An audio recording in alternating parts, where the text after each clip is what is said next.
this.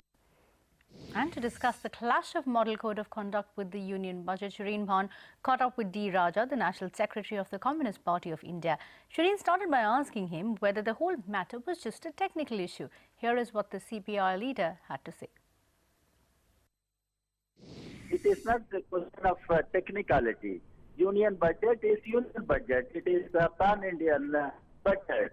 Elections are held in some states for their state assemblies, legislative assemblies.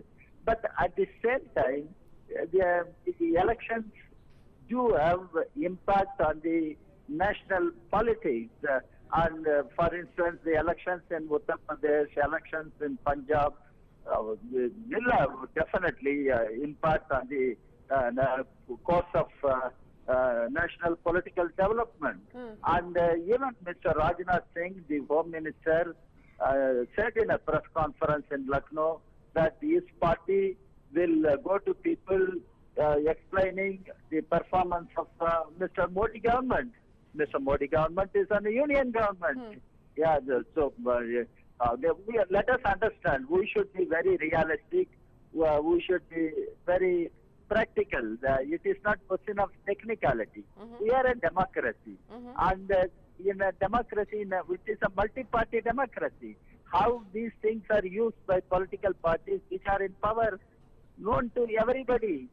It is not technicality. That's what I'm saying. Sure, it is a pan-Indian budget. Mr. What Raja, has it got with state elections? Sure, I understand that, sir. But Mr. Raja, since you did present that memorandum to the President and as well as to the Election Commission, and this is a joint memorandum that some of the opposition parties have presented, did you raise any past precedent of where there may have been a clash between the budget and the election dates, and hence the budget date was postponed?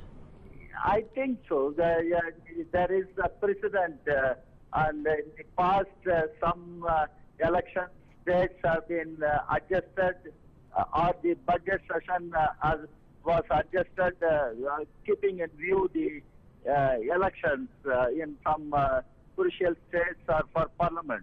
Mr. Raja, that the government would have sought at least some sort of an informal approval from the Election Commission, because after all the CCP announced the date only yesterday and the Election Commission has announced the dates for the elections today. So I would imagine that some informal approval would have been sought from the Election Commission. No, actually, it is not an issue between government and the Election Commission. The Election Commission draws its powers from the Constitution, no doubt. And the Election Commission has the mandate to conduct free and fair elections. Election Commission has the mandate also to provide the level playing field to all the political parties. Level playing field doesn't mean giving advantage to party in power. Everything, because these are all political questions, not technical questions.